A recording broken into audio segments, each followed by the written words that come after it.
Sometimes when you become a mother, you forget that you were before one instead of two, three, or four, and you had a life and you had a self before those children come along. I know when I had my daughter at 19, I forgot that I was a teen before I had my own self by myself and I needed to care for myself. So I've come up with a few ways to help busy moms prioritize that self-care.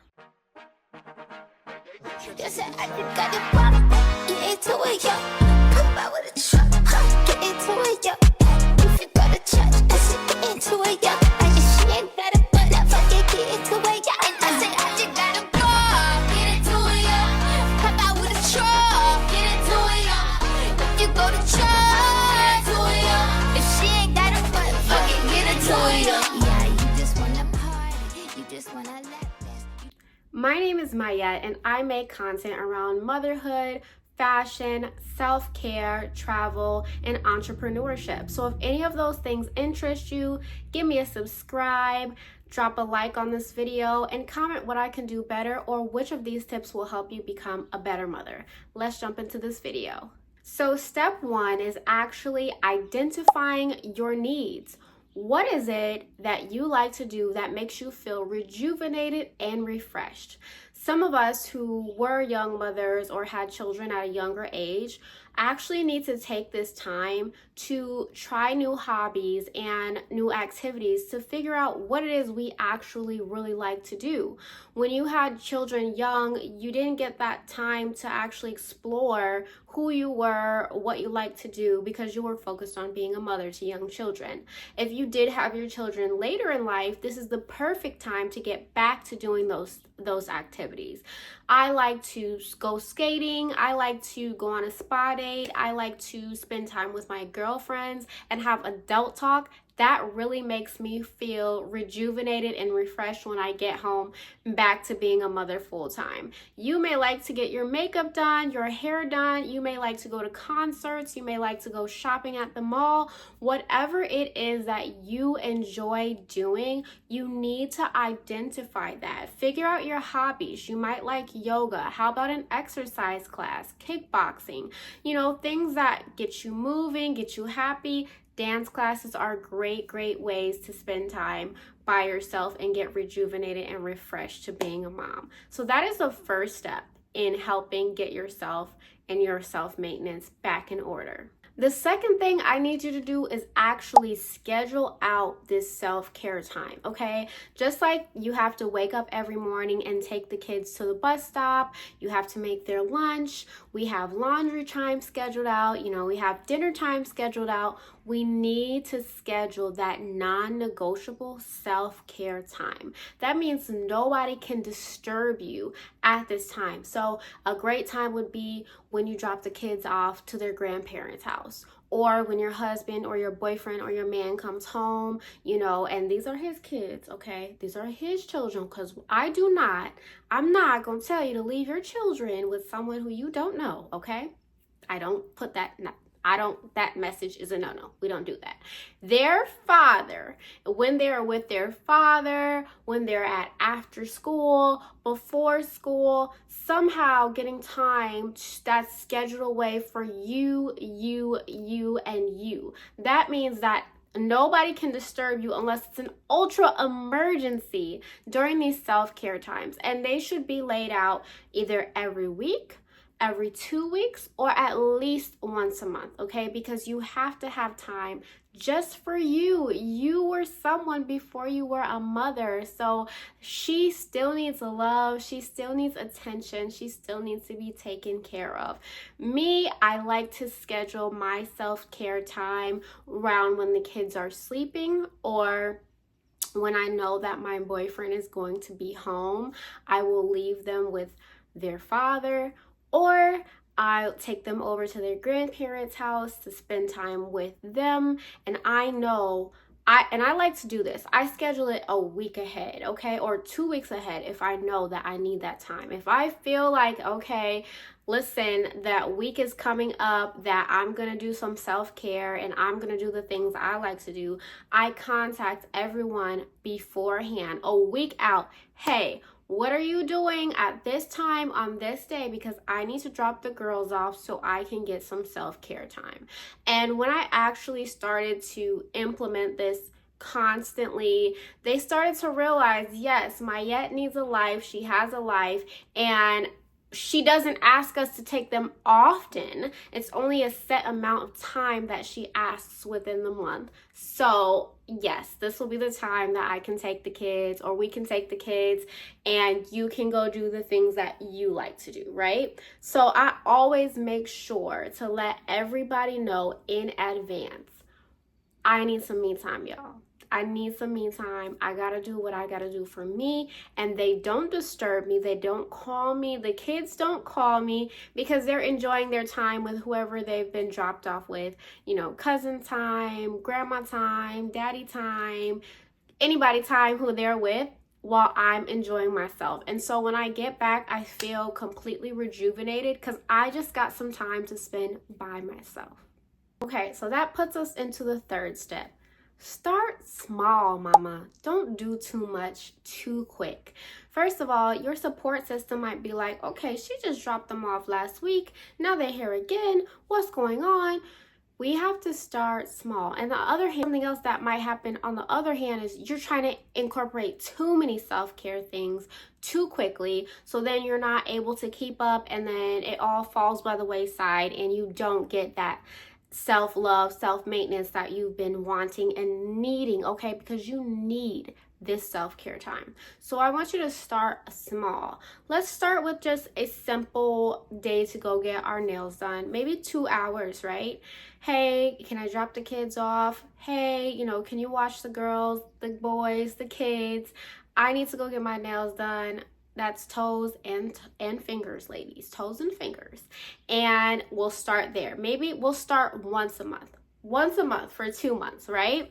And then we go into the third month and we're like, okay, I need to get my nails done and I need to go get a facial. There we go. So now we have the facial, we have the nail appointment. That's 2 things in 1 month. 2 times that you'll be by yourself, pampering yourself, taking care of yourself, and we are slowly starting to build up. Then we will go ahead and say, all right, so we have the day to get our nails done, we have the day to get a facial. I need a whole weekend to myself. I'm gonna book myself in a hotel Friday, Saturday. I'll be home Sunday so I can get the kids ready. Okay, so that gives you most of Friday that the kids are at school or at summer camp. Nobody has them. They really only have them Friday night to Saturday, the full day.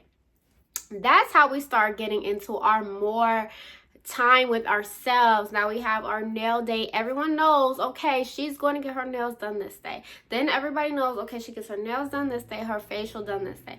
Now we're incorporating that overnight stay and we're giving ourselves more time away from the children. The children are now comfortable with you taking your time because they be the biggest haters, y'all. They be like, where you going?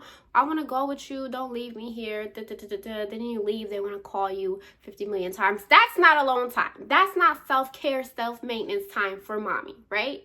So then your support system and your kids and yourself is more comfortable with spending that time because you slowly started incorporating this into your schedule. So we don't want to rush anything, mom. I know you need that time. Like, you probably like, look, girl, I need this time now.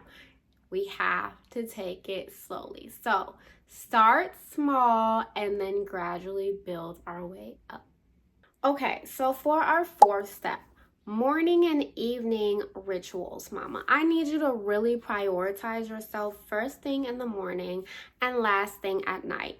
I like to get up at 5 a.m. I know that's hard and everybody can't do it. And if I have my cousin here or my man is here, I get up in the morning and I go to the gym and do a 5 a.m. workout.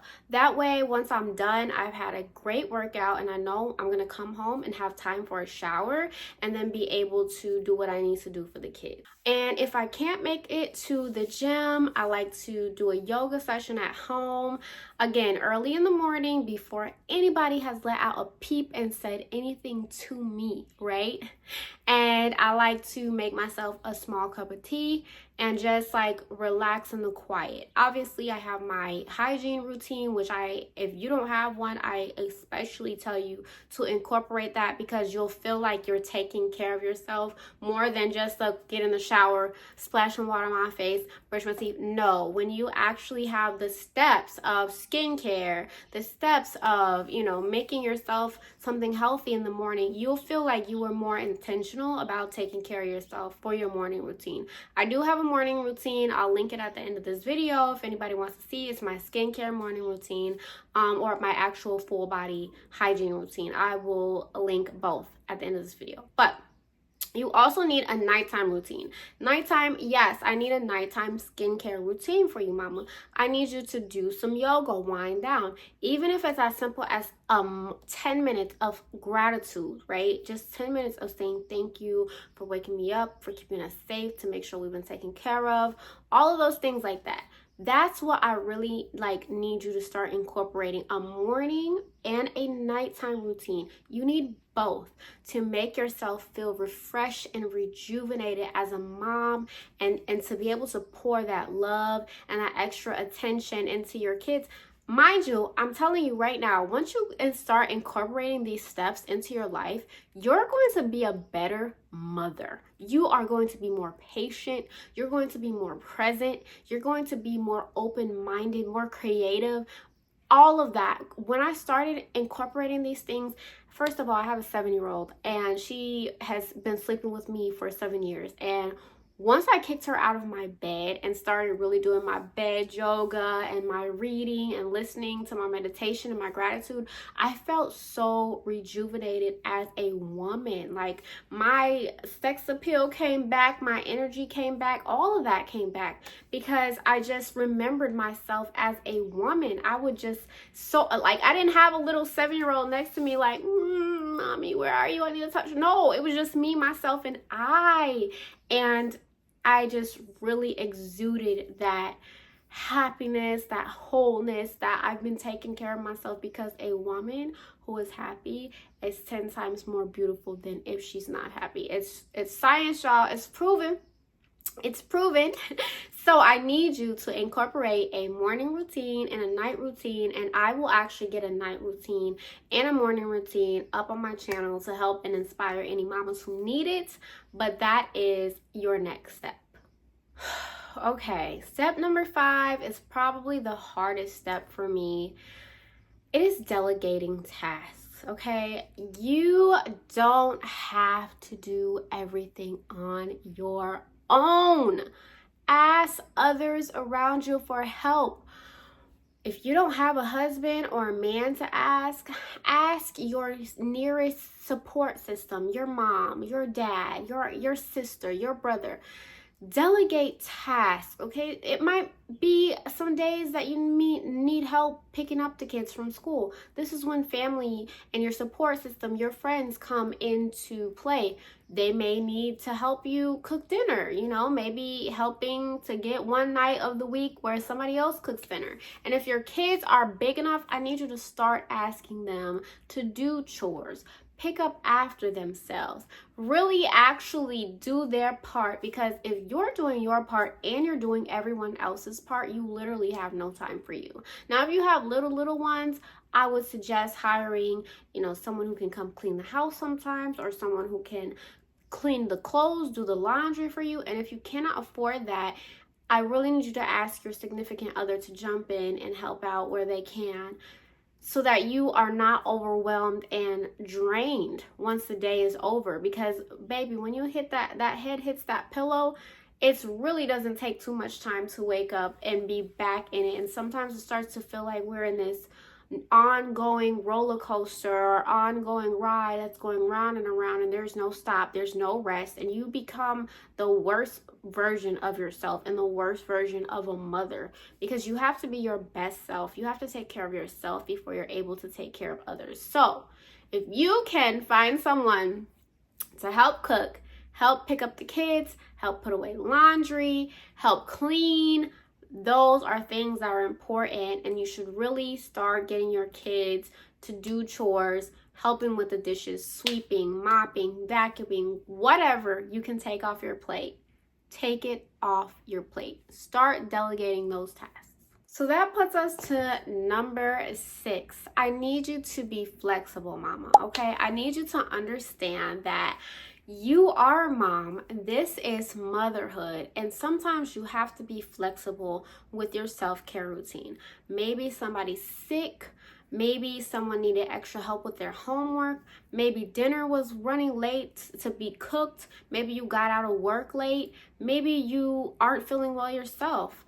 Whatever it is, motherhood is really when you're no longer just worried about you, and we are worried about other people, little people now, and they have a high priority. So sometimes we're not able to do that, self-care routine all the way at night. Maybe you weren't able to do your skin routine and do your nightly yoga and do your meditation. So maybe all we're able to do tonight is our skincare routine. Or maybe in the morning we're not able to hit the gym because no one's here with the kids, so we have to do a workout routine from home. Maybe we have to skip that nail date today because it was a kid's recital, or someone had to go to practice and it was impromptu. You didn't know it was going to happen, but whatever, you have to understand that you will have to be flexible with your self-care routine. Understand, I'm not saying to put your self-care routine to the side. I am not saying to not do what you need to do for you, but I am saying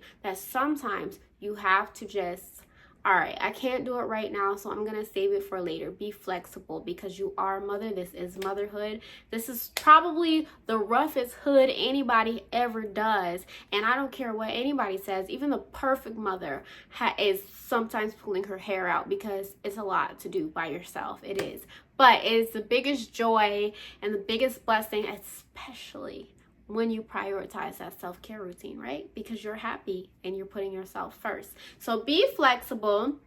Understand that every day is not going to be the same in motherhood, but understand that it will happen as long as you prioritize it, just like anything else. Okay, and that leads me into the 7th step. Right, I'm going to make a whole video about this, but practice mindfulness.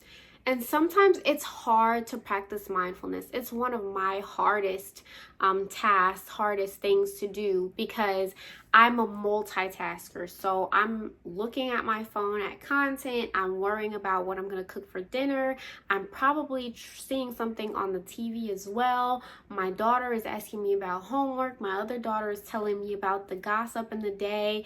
And it's just a lot. And I don't practice it often, but it is something that I want you to incorporate. And I too am going to incorporate it even more into my day, is my mindfulness. So sometimes that means dropping everything and sitting there with your little one and helping them to do homework. Nothing else. Put the phone away, turn the TV off, no music, nobody come interrupt you. It's just me and you time right now.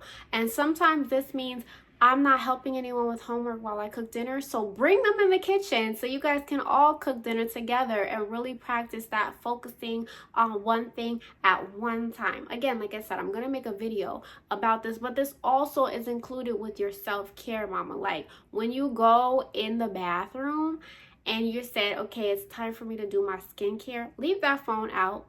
Okay, if you want to listen to music, put that speaker in the bathroom and leave your phone somewhere else, because you need to just be focused on you. You don't need to be scrolling through the timeline, seeing if he texted you, seeing if she texted you, did she respond, checking emails, none of that. This is time for you. And I realized when I practice mindfulness more often, I feel like I'm actually living instead of just surviving. I feel like I can recall my day and, oh, I remember when we were sitting there doing homework. That was really fun. I see that they understood what I was trying to teach them in that homework lesson. Or, man, when I was doing my skin routine, I saw that I had this pimple and that pimple, or I saw that my face was a little dry. Let me start drinking some more water throughout the day. Let me go ahead and pick up that pimple patch from Amazon that I keep forgetting to buy because I keep forgetting to be mindful when I'm doing my actual skin routine, and focusing on myself and my skin and what I'm doing at that moment. You see what I'm saying? You're starting to actually live intentionally and being intentional with the things that you're doing. So you're focusing on just that one thing, and you're really paying attention to what it is you need to do. So practice mindfulness. Again, I'm going to make a whole video about this, but you got to really pay attention to what you're doing in that moment. And I know it's hard as a mom, but it's like so important, because honestly, guys, these years pass by so quick. Like, you're gonna look up and one of your kids is gonna be starting their period, another kid is gonna be starting high school, another kid is gonna be dating, then we go into college, then we're starting to have babies, and you're like, okay, what happened? I was just a mom yesterday, I just had you yesterday, we were just in the hospital yesterday, I was just bringing you home yesterday, and now you're moving out. And because a lot of times we don't practice that gratitude and that mindfulness and that taking the time to really make these core memories and understand every day is special and God-given, and you need to take the time to really pay attention and be there in that moment. So that leads me into number 8, which is setting boundaries. You need to learn to say no to things that take away from your well-being and your self-care, right? You have to learn how to say no, and not everything needs a yes. You cannot be on the PTO, at volunteering at all the school events, at every school recital, every practice, and making dinner and getting your kids home and doing homework and giving them all they need as their actual core needs. If you're saying yes to every committee, every teacher, every friend, every family member that asks you to do something, when you do this, you're going to lose your ever-loving mind, okay? You are. There's no way that you can be doing all of this, saying yes to everything, and still having your mind intact and having time for your well-being and your self-care. Learn to say no, mama. Learn to say no. I cannot bake this month for the school fundraiser. No, I cannot come and volunteer at the what is it called, the outing that the school does. I can't do it this month, okay? I have enough on my plate, and I'm not doing anything that takes away from prioritizing my self-care. That may make you feel selfish. Get used to feeling selfish just a little bit, though, okay? There's nothing wrong with being a selfish mother. And understand how I'm saying this, because I don't want this to come off wrong.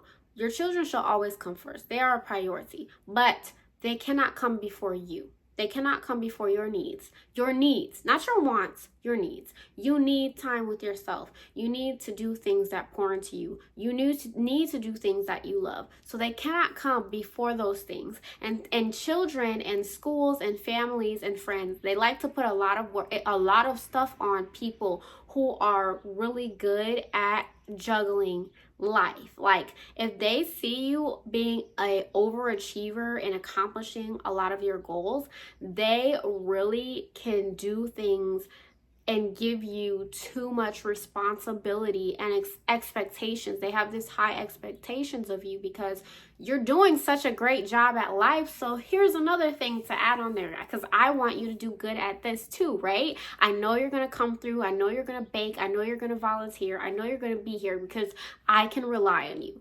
Yes, you can rely on me. But no, I can't do it because I need to rely on me, right? I need to worry about me. I need to make sure I'm okay and I'm breathing and my head is above water while being a parent. So set your boundaries, mom. Learn to say no.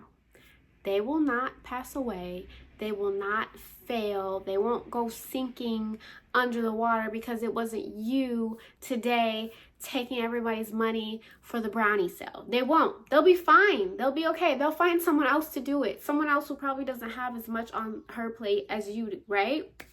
So I need you to learn how to prioritize yourself and put yourself first, mama. Have boundaries and say, no, I can't do it today. That's just it, and that's just all. But I love you, and when I can do it, I'll let you know. So number 9 is to celebrate your success. When you've started to implement these self-care activities, these self-care efforts, keep a little journal on the side of your bed and actually give yourself that grace and say, today, we did our skincare routine in the morning and the night, or today we went and got our nails done, or today we got our facial done, or today we went skating. Today, show yourself that you're actually implementing the promises that you made to yourself, because that is the best way to get your confidence up and continue to do this self-care routine is to remember that you're keeping the promises that you made to yourself, and you're actually implementing these and putting into action. And then you're going to go back and you're going to look and you're going to say, oh, I did do that day. Oh, I did do that week. Oh, okay, I did do that. I did do that. And it builds your confidence, and yourself is going to say, thank you, self. We love ourselves. We're prioritizing ourselves. We're making ourselves important, right? I think journaling is one of the best habits you can implement into your self-care, because it's just like a journal, a diary of your life. As a grown woman, you need a diary too. Just like when you were little, you had a diary. You need a diary to document your feelings in, so you're not saying it all over social media or calling your friends every 25 minutes to update them on your life, because you just need somewhere an outlet for your emotions and your feelings. So I definitely highly suggest you getting a journal, okay, to actually write your emotions, your feelings, your day down. And so in this journal, in your notes, in your phone, on your calendar, celebrate your small wins, because you're doing a great job as a mother, and to be able to implement that self-care time is a huge deal, and you deserve to celebrate yourself always. Number 10, do not forget, you are not alone in this journey. Seek support, whether that's reaching out to family, reaching out to friends, reaching out to trusted advisors. Seek support, please. Too many of us try to take on this motherhood by ourselves, and we don't really understand that it's not a one-size-fits-all thing, and we all need some help. This is a lifetime commitment, and I really don't feel that enough women reach out and get the help that they deserve and ask for the help that they need when they need it, and then they end up spiraling out of control or falling into depression or becoming super anxious. That anxiety starts to wear and tear at them at being a mother. So seek support. And again, I know it might not be family, but it may be friends. And if it's not friends, I know that there are some companies out here, some non-for-profit companies that offer help to single moms and people who are by themselves, and that you can call in and talk to someone or arrange daycare, something. Look for your resources and seek support, because mama, you're not on this journey alone. There is a community of other people who want to help you be the best mother as possible. I would really go onto Facebook and find some groups, because they are a wealth of knowledge when it comes to resources, right? And I really just hope this video touches someone, and you start prioritizing yourself, mama. You start making yourself number one. You start putting the self-care routine into actual action, and it really pours into you and nourishes you as a mother and as a woman, and you remember yourself. If you like this video, leave me a like, leave me a comment. Please subscribe to my channel for more videos like this, because I will be bringing much more motherhood content, because I know that I felt alone as a young mom, but I want to make sure no one else has to feel alone, and they get the information and the knowledge that they need, because like I said, this can be your community. This can be your community if you're looking for and seeking for a mother or other moms who are trying to live their best life and be their best selves, so they can be the best moms possible. I will see you in the next video.